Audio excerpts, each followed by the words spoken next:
Assalamualaikum warahmatullahi wabarakatuh. Halo teman-teman, ketemu lagi dengan channel 5 Anak Desa teman-teman, yang memang membahas tentang budidaya ayam kampung. Kali ini saya akan membahas beberapa tentang budidaya ayam kampung teman-teman, dimana budidaya ayam kampung ini sudah juga sangat menjanjikan karena ayam kampung juga sudah banyak dikonsumsi oleh masyarakat. Dan ayam kampung tidak hanya dikonsumsi per dagingnya, juga bisa diambil atau dimanfaatkan telurnya. Maka dari itu prospek kegiatan atau budidaya ayam kampung ini sangat menjanjikan untuk ke depan dan bisa membantu perekonomian masyarakat.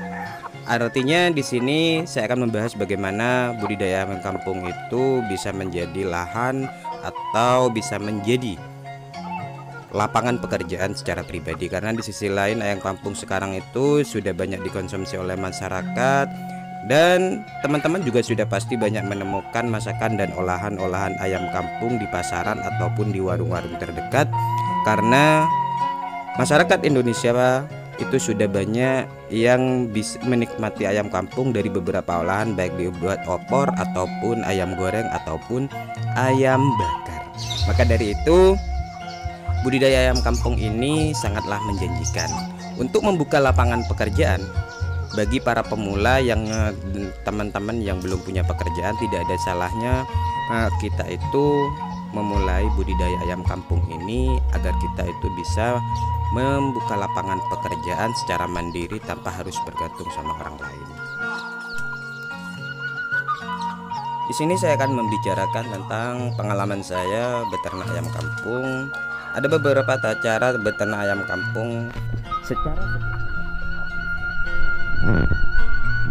saya juga pemula teman-teman. Di antaranya teman-teman yang harus dipersiapkan untuk para peternak pemula ialah kandang atau tempat ayam istirahat. Pembuatan kandang ini menjadi hal penting karena ketika kandang sudah bagus, artinya ketika kandang itu sudah nyaman, bebas dari air hujan ataupun bebas dari tempat atau kuman, artinya kandangnya bersih, maka ayam itu akan menetap dengan nyaman, akan menetap dengan baik. Kandang itu tidak terlalu harus terlalu bagus teman-teman untuk ayam kampung itu teman-teman.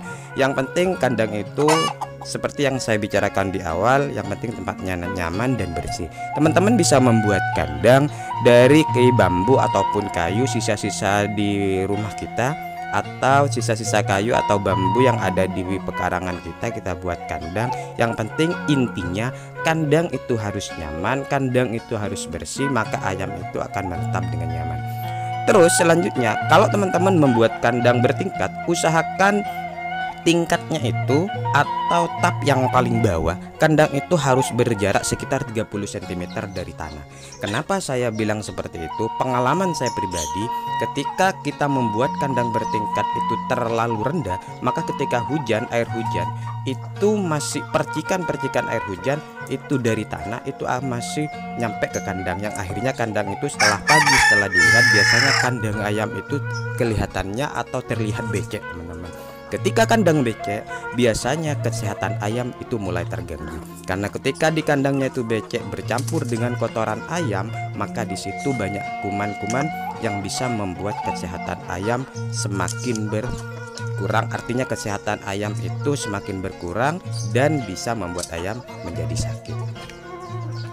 Berikutnya, tahap yang kedua teman-teman, ialah pemilihan bibit atau pembibitan, atau bisa teman-teman itu disebut dengan DOC. DOC di sini teman-teman adalah salah satu faktor di mana kesuksesan ayam, terutama ketika kita memilih DOC atau pembibitan ayam atau anak ayam yang akan kita ternakkan, maka teman-teman harus lebih selektif memilih DOC itu. DOC ini adalah awal dari permulaan peternakan di kandang kita. Ketika kita memilih DOC yang bagus, maka biasanya prospek peternakan kita juga akan memberikan hasil yang melimpah atau sesuai dengan harapan kita. Tapi sebaliknya, ketika pemilihan DOC-nya sudah tidak bagus, maka perkembangan ayam kita untuk panen biasanya cenderung lebih lama teman-teman. Maka dari itu DOC itu menjadi hal yang paling baik untuk diseleksi terlebih dahulu ketika kita mau melihara. Banyak Ayam kampung itu jenisnya teman-teman, ada ayam kampung itu, ada ayam joper dan sebagainya. Teman-teman tinggal memilih bibit yang mana yang mau diternakkan di kandang teman-teman masing-masing. Intinya bibit itu adalah hal yang utama. Selanjutnya setelah bibit itu selesai kita beternak, maka tahap yang terakhir biasanya pemasaran. Pemasaran ini sering terkendala.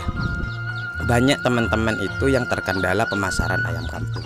Karena ayam kampung itu beda teman-teman dengan ayam ras atau ayam potong ataupun ayam petelur. Biasanya kalau ayam potong, ayam petelur itu biasanya memang sudah ada yang ngambil atau ada pengepul langsung, pengepul besar langsung. Tapi beda dengan ayam kampung teman-teman, kita itu harus bisa pintar-pintar sendiri memasarkan ayam kampung kita yang akan kita pasarkan di pasaran. Teman-teman bisa bekerja sama dengan pengepul, teman-teman bisa bekerja sama dengan penjual tradisional, pembeli tradisional, dan teman-teman juga bisa menjadi penjual, peternak sekaligus penjual. Artinya ketika teman-teman mau jadi penjual, maka teman-teman harus menguasai pasar.